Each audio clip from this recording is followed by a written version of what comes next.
Hello guys, आज मैं आपको एक्सप्लेन करने वाली हूँ love between fairy and devil. And do not forget like and subscribe to my channel. Story start होती है हमारी फीमेल लीड शियोन से, जो कि एक और जेट फेरी होती है। ये जगह हमें इमोर्टल वाली दिखाई जाती है। यहाँ पर सारे लोग इमोर्टल हैं, कुछ गॉड हैं, कुछ फेरीज हैं, तो कुछ डेविल भी हैं।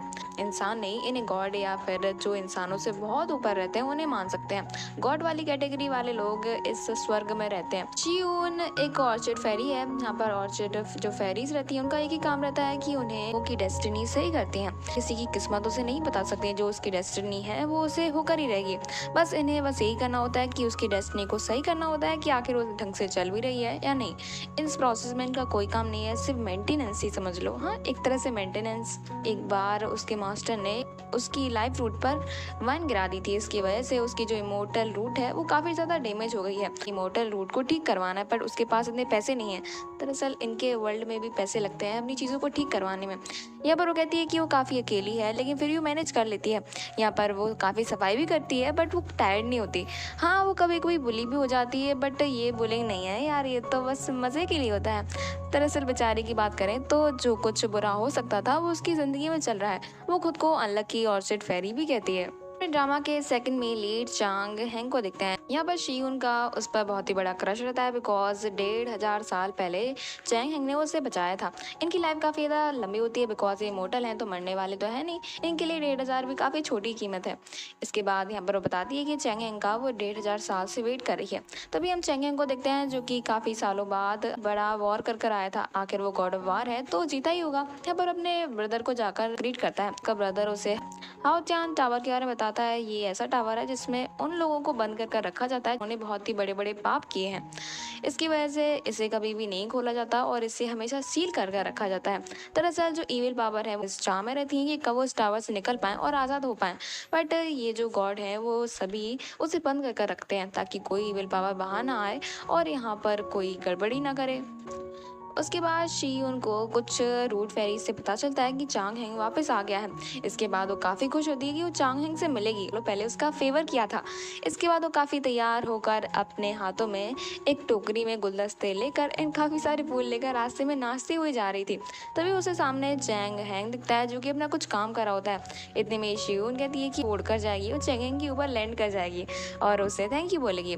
जब वो उड़कर जा रही होती है तो चैंग हेंग के पास तो नहीं, लेकिन पेड़ में ज़रूर अटक जाती है। यहाँ पर उसका गला उसमें फंसा हुआ था। तभी अपनी खूबसूरती से उसका अटेंशन तो नहीं, बट अपनी हरकतों से चेंगिंग का अटेंशन गेन कर लेती है। यहाँ पर चेंगिंग कहता है कि तुम क्या कर रही हो। शियून कहती है कि ओ वो मैं दरअसल आपके पास ही आ रही थी, वो ये बेकार से पेड़ ने मुझे वैसे ही फंसा लिया। तभी वो चेंगेंग को थैंक यू बोलती है और कहती है कि बहुत खुश हूँ कि आप सालों बाद वापस आ गए। चेंगेंग कहता है कि और कुछ काम। शियोन उसे फ्लावर ऑफर करती है और कहती है कि ये फ्लावर मैं थैंक यू बोलने के लिए देना चाहती हूँ। 1500 साल पहले आपने मेरी बहुत हेल्प की थी, आपने इनफैक्ट मेरी जान बचाई थी, इसीलिए मैं चाहती हूँ कि प्लीज़ आप ये फ्लावर एक्सेप्ट करें। तभी चांगेंग कहता है कि कोई सेंस नहीं बनता, वैसे मैं एक्सेप्ट क्यों करूँ। लेकिन जाते जाते वो टोकरी में से एक ऑर्चिड का प्लांट ले जाता है। यहाँ पर शियोन कहती है कि देखो इस टोकरी में कितने सारे फ्लावर्स थे, बट उन्होंने ऑर्चिड ही लिया। शायद एक डेस्टिनी है कि हम दोनों मिले। मैं बहुत ही ज़्यादा खुश हूँ। यहाँ पर शियोन बहुत ही ज़्यादा खुश जाती है, बिकॉज उसके क्रश ने उसे थोड़ा सा, बिल्कुल थोड़ा सा टेंशन तो दिया, अब इतना ही उसके लिए बहुत है। शियून फाउंटेन पैलेस में जो कंपटीशन होने वाला है उसमें हिस्सा लेने के लिए जाती है। यहाँ पर फाउंटेन पैलेस उसके लिए काफ़ी ज़्यादा इंपॉर्टेंट है, बिकॉज इसके बाद उसे चैंग हेंग के पास जाने का थोड़ा सा मौका मिल जाएगा। ये फाउंटेन पैलेस दरअसल गॉड की तरफ से ऑर्गेनाइज किया जाता है, इसकी वजह से उसे लगता है कि ये सब काफ़ी अच्छा रहेगा। इसके बाद वो काफ़ी फेरियों के सामने जाकर उसमें पार्टिसिपेट करती है। यहाँ पे सभी फेरीज कहती हैं कि देखो भाई, एक ऑर्चिड इस कंपटीशन में पार्टिसिपेट करेगी। तभी यहाँ पर अभी तो शियून अपने ख्यालों की दुनिया में रहती है। इसके बाद वो कहती है कि तुम चिंता मत करो, मैं इसमें पार्टिसिपेट कर रही हूँ और देखना मैं जीतूंगी भी। मैं एक ऑर्चिड हूँ एंड इससे मुझे कोई फ़र्क नहीं पड़ता। मैं एक फेरी हूँ बिल्कुल तुम लोगों की तरह, सो मैं तुम लोगों की बकबक को माइंड नहीं कर सकती। इसके बाद वो अपने रास्ते चली जाती है। सभी फेरी कहती है कि इसमें इतना एटीट्यूड आखिर कहाँ से आया कि ये हमारी बात का ऐसे रिप्लाई दे रही है। तभी सब उस पर हंस रही होती हैं, बट शियून तो अपनी ही दुनिया में थी कि नहीं मैं तो बेस्ट हूँ। वह शियून अपने हॉल में होती है। अभी डेस्टिनी वाले ट्री से एक लीफ आकर गिरती है और ये डेस्टिनी लीफ दरअसल चैंग हैंग की रहती है। यहाँ पर शियून कहती है कि हो ही नहीं सकता, दरअसल जो गॉड की डेस्टिनी रहती है वो तो एकदम सेटल रहती है, उसे चेंज होने की जरूरत नहीं है, या ना ही फाइनली सेटल होने की। इसके बाद वो सोचती है कि कहीं चेंग हेंग के साथ कुछ गलत तो नहीं होने वाला। आफ्टर दैट वो लीव को सही करने लगती है। इतने में उसे कुछ डेस्टिनी की फुटेज दिखते हैं। यहाँ पर वो देखती है कि चेंग हेंग दरअसल कहीं पर गिरने वाला है और आज ही उसके साथ बहुत ही बुरा होने वाला है। इसके बाद वो भागती है चेंग हेंग से मिलने के लिए। यहाँ पर हम चेंग हेंग, उसके भाई और यहाँ पर बहुत सारे मोटर्स को देखते हैं जो कि बहुत ही ज़्यादा सीनियर हैं हमारी शियोन से। और ये सभी दरअसल जो टावर है जिसमें सारी इविल पावर को रखा गया था, दरअसल अब उसका कवच कमजोर पड़ रहा है और जो इविल पावर है वो काफी ताकत से बाहर आने की कोशिश कर रही हैं। इसके बाद ये सभी मोटल उसको ढंग से बंद करने की और उसे फिर से सील करने की कोशिश करते हैं। इविल पावर इन सभी पे भारी पड़ रही थी। इसके बाद ये सभी काफी चोटें तो खाते हैं बट आफ्टर ऑल उसे सील करने लगते हैं। इतने में ही यहाँ पर शियोन प्रे कर रही होती है कि प्लीज प्लीज प्लीज हमारे चेंग हेंग को कुछ भी ना हो, मैं उसके बिना थोड़ी ना जी सकती हूँ, मैंने तो अपनी लाइफ भी सोच ली है उसके साथ, प्लीज चेंग हेंग को कुछ ना हो। बिकॉज वो जानती है कि आखिर उसकी डेस्टिनी में क्या लिखा है। दैट उसे अपनी मास्टर की बात याद आती है। यहाँ पर उसके मास्टर ने उसे बताया था कि वो किसी की भी डेस्टिनी उसे नहीं बता सकती, अगर ऐसा करेगी तो जान को खतरा हो सकता है। पर शियोन कहती है कि वो चेंग हेंग को ऐसे नहीं मरने दे सकती। इसके बाद जब इविल पावर चेंग हेंग पर अटैक करने वाली होती है, इतने में ही शियोन सामने आ जाती है। इतने में ही जो टावर है वो सील हो जाता है और साथ साथ में शियोन भी उसमें खींची चली जाती है। यहाँ पर चेंग हेंग शियोन को पकड़ने के लिए होता है बट इससे पहले शियोन अंदर जा चुकी थी। यहाँ पर अपने भाई से कहता है कि एक फेरी दरअसल गलती से अंदर चली गई। तभी उसका भाई कहता है कि हम सिर्फ एक फेरी के लिए इतनी सारी इविल पावर को खतरे में लेकर इसे नहीं खोल सकते। अब ये सील हो चुका है तो इसे खोलना नामुमकिन है, इसीलिए अब हम रिस्क ले भी नहीं सकते। तभी हम शियोन को देखते हैं जो कि उस टावर में दरअसल जाती ही जा रही थी और वो काफी अंदर तक पहुंच जाती है। तभी उसे नीचे एक क्रिएचर दिखता है। इसके बाद अपनी ताकत यूज कर उसके पास उड़ते हुए जाती है, उसे टकरा जाती है और इन दोनों की पहली किस होती है। इसके बाद इन दोनों की किस के साथ आंखें खुल जाती हैं और यहाँ पर मैजिक होना स्टार्ट हो जाता है। एंड आफ्टर दैट हम अपने फीमेल लीड और मेल लीड दोनों को देखते हैं। यहाँ पर हमारे मेल लीड का नाम है डोंग फेंग और ये वही इविल पावर है जिसको ये सभी इमोर्टल मिलकर सील करना चाहते थे। यहाँ पर एक और इंटरेस्टिंग चीज हमें पता चलती है कि किस करने की वजह से इन दोनों की बॉडी स्विच हो गई है। यहाँ पर शियोन की आत्मा डोंग फेंग के अंदर और डोंग फेंग की आत्मा शियोन के अंदर। तभी यहाँ पर शियोन कहती है कि वो डोंग फेंग की बॉडी में क्या कर रही है, ये काफी ज्यादा अनोइंग है। तभी यहाँ पर डोंग फेंग उससे कहता है कि चुप रहो, वो यहाँ पर शियोन को हार्म करने वाला था। यहाँ पर शियोन कहती है कि सुनो, अगर तुम मुझे मार दोगी तो तुम भी तो मर जाओगे ना, तुम्हारी बॉडी को भी हार्म नहीं पहुंचेगा। पर डोंग फेंग उससे कहता है कि तो तुम्हें इस शील को खोलना है, इसके बाद हम दोनों ही यहाँ से बाहर जाएंगे। तभी यहाँ पर शियोन कहती है कि मेरा दिमाग खराब है, जो मैं सील को खोलूंगी, मैं नहीं खोलने वाली। डोंग फेंग कहता है कि तो मैं तुम्हें मार दूंगा।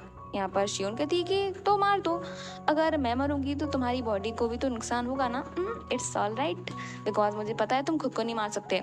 यहाँ पर डोंग फेंग कहता है कि ठीक है, तो तुम काफ़ी ज़्यादा स्मार्ट बन रही हो। इसके बाद अपना दिमाग लगाता है और हमारी शियोन के 1500 साल पुराने बाल काट देता है। यहाँ पर उसकी हेयर क्लिप भी नीचे गिर जाती है। यहाँ पर शियोन कहती है कि ओ माय गॉड, तुमने मेरी 1500 साल की कमाई ऐसी उड़ा दी। इसके बाद वो कहती है कि मेरे बाल कितने छोटे करती है, मैं हेयर पिन कहाँ पर लगाऊंगी, मेरा बन कहाँ पर बनेगा और मैं फ्लावर कहाँ पर लगाऊंगी। इसके बाद शियोन बैठ कर रोने लगती है। शियोन का दिमाग और चलता है और वो यहाँ पर डोंग फेंग के बाल ही खींचने लगती है और कहती है कि लो, अब मैं तुम्हारे बीच ये तो ब्लॉन्ड हेयर है, इन्हें खींच कर तुम्हें टकला कर दूंगी। इसके बाद वो बाल नोचने लगती है, पर दर्द तो उसे भी हो रहा था और साथ में डोंग फेंग को भी।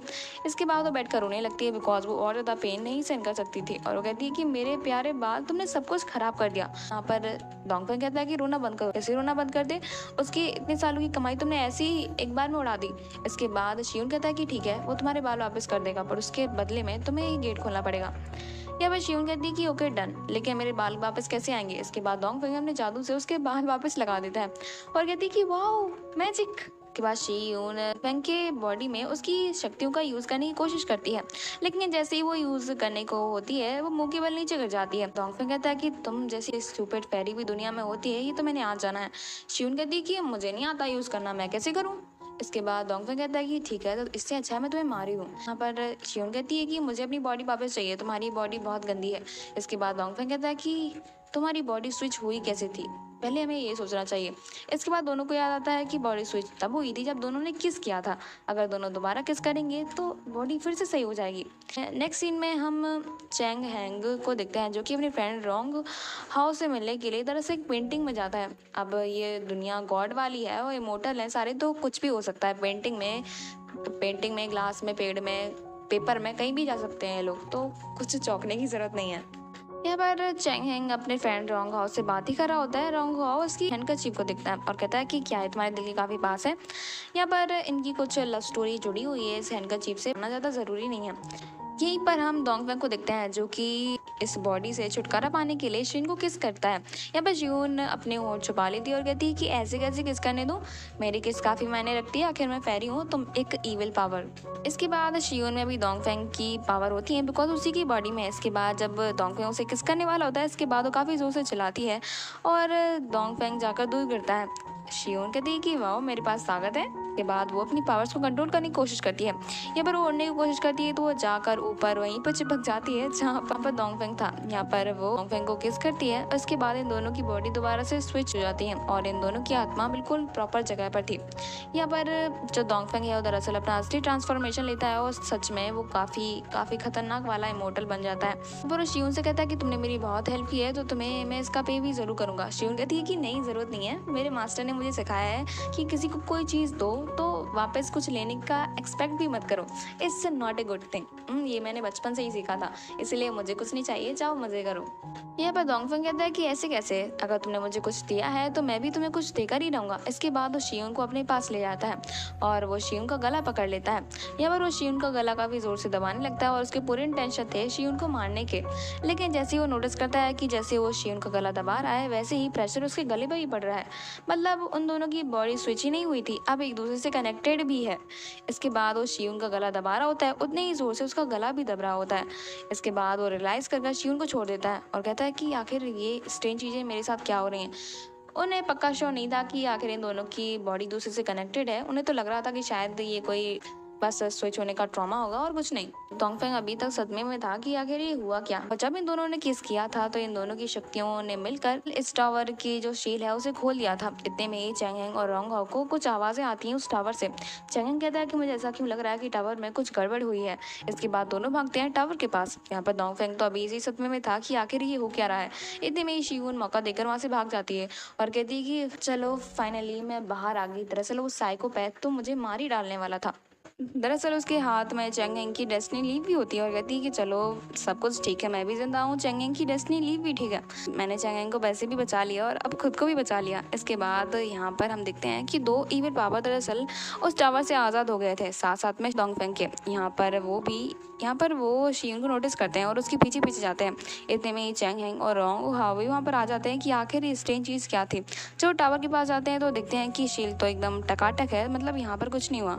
लेकिन जब वो उन दो ईविल पावर को देखते हैं तो उन पर अटैक कर उन्हें वापस बांध देते हैं। यहाँ पर उन्हें लग रहा था कि शायद ये दो शेनफुल इमोर्टल उससे भाग गए हैं। इसके बाद वो सोचते हैं कि यही दोनों भागे होंगे और इससे ज़्यादा कुछ नहीं हुआ होगा तो इन्हें तो वापस कर भी सकते हैं। शिन यून फिर से अपनी फेरी लैंड में आ जाती है। यहाँ पर वो कुछ फेरीज को बात करती है, सुनती है कि वो बात कर रही थी कि कुछ पता है शिनफुल इमोर्टल हैं वो टावर से भाग गए थे, बट चेंग हेंग ने सभी को उसमें बंद कर दिया। दरअसल चेंग हेंग इस पूरी जगह में काफ़ी ज़्यादा फेमस है, हर फेरी उसके प्यार में पड़ने और उससे प्यार करने का सपना देखती है, बट चेंग हेंग किसी को भी घास नहीं डालता। इतने में शियून खुद पर प्राउड फील करती है और कहती है कि मैंने बचाया था चेंग हेंग को और मैं तो काफ़ी ज़्यादा स्वीट और स्मार्ट तो हूँ ही, इसकी वजह से मैं खुद पर ही प्राउड फील कर रही हूँ कि आखिर मैंने क्या क्या कर दिया। मैं कितनी ज़्यादा स्मार्ट हूँ। यहीं पे हम डोंगफेंग को देखते हैं जो कि अब फाइनली 30,000 सालों बाद उस जेल से छूटा था तो कुछ ना कुछ खुरापात तो करना ही चाहेगा। यहाँ पर वो भी एक शिनफुल इमोर्टल है, मतलब उसने कुछ पाप तो किए होंगे। इसके बाद वो यहाँ पर किसी से मिलने के लिए जाता है। इतने में एक बहुत ही बड़ा ड्रैगन उसके पास उड़ते हुए आता है। वो ड्रैगन जैसे ही यहाँ पर डोंगफेंग को दिखता है वो उसके सामने ह्यूमन में कन्वर्ट हो जाता है। वो उसका कोई सर्वेंट होगा, उससे ग्रीट करता है और कहता है कि मैं मास्टर, मैंने आपका 30,000 सालों से वेट किया और एक पल के लिए तो मुझे ऐसा लगा कि मैं आपको कभी नहीं देख पाऊंगा और आप शायद डेड हो गए हैं। यहाँ पर डोंगफेंग कहता है कि मैं एक इमोर्टल हूँ तो तुमने सोच भी कैसे लिया कि मैं ऊपर से उतार जाऊंगा। आखिर इमोर्टल इसलिए तो होते हैं कि वो कभी नहीं मरेंगे। इसके बाद शियोन अपने एक फ्रेंड के पास आती है। यहाँ पर उसे इमोर्टल रूट ठीक करवानी थी, अगर वो नहीं करवाएगी तो वो इमोर्टल नहीं रहेगी। इसके बाद वो यहाँ पर काफ़ी सारे पैसे लेकर अपने फ्रेंड के पास जाती है और कहती है कि प्लीज़ मुझे वो वाली दवाई दे दो ना, इसकी वजह से मेरी इमोर्टल रूट ठीक हो जाए। तब उसकी फ्रेंड कहती है कि तुम्हें इसके लिए काफ़ी पैसे लगेंगे और काफ़ी इनफ भी नहीं है।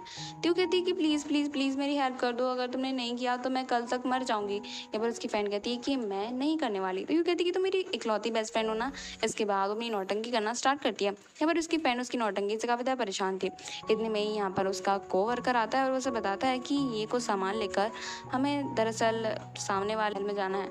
उस महल में जाने से हर कोई डरता है बिकॉज वो काफ़ी ज़्यादा स्कैरी भी है। इसके बाद शियून की फ्रेंड कहती है कि ठीक है तुम नहीं जा सकते तो मैं किसी और को भेज दूंगी। इसके बाद शियून से कहती है कि ठीक है तो तुम इस सामान को उस वाले पैलेस में ट्रांसफ़र कर दो, इसके बाद मैं तुम्हें वो वाली दवाई दे दूंगी जो लाइफ रूट है वो एकदम सही हो जाएगी। इसके बाद शियून कहती है कि अरे ऐसी बात, वो तो मैं अभी डिलीवर करके आती हूँ, तुम बहुत स्वीट हो, थैंक यू सो मच।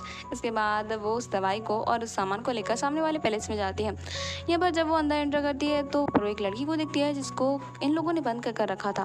वो कहती है कि क्या तुम ठीक हो? यहाँ पर वो बताती है कि दरअसल ये लोग मुझे मारने का प्लान बना रहे हैं। तभी यहाँ पर शियून कहती है कि ऐसे कैसे, मैं एक फेरी हूँ, मैं तुम्हें बचाऊंगी, चिंता करने की ज़रूरत नहीं है।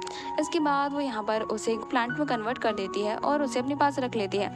इसके बाद उस प्लांट को काफ़ी चुपके ले जाने की कोशिश करती है। तभी वो यहाँ पर एक गेट के पास पहुँचती है। वो देखती है कि यहाँ पर एक डेस्टिनी लीफ है। इसके बाद शियून कहती है कि डेस्टिनी लीफ ये यहाँ पर क्या कर रही है, ये तो दरअसल मेरे पास डेस्टिनी ट्री में होना चाहिए थी। इसके बाद जब वो अंदर एंटर करने की कोशिश करती है तो दरअसल उस लीफ के पास काफ़ी बड़ा पहरा था, लेकिन अब वो फेरी है तो लीफ उसके पास खुद ही आ जाती है।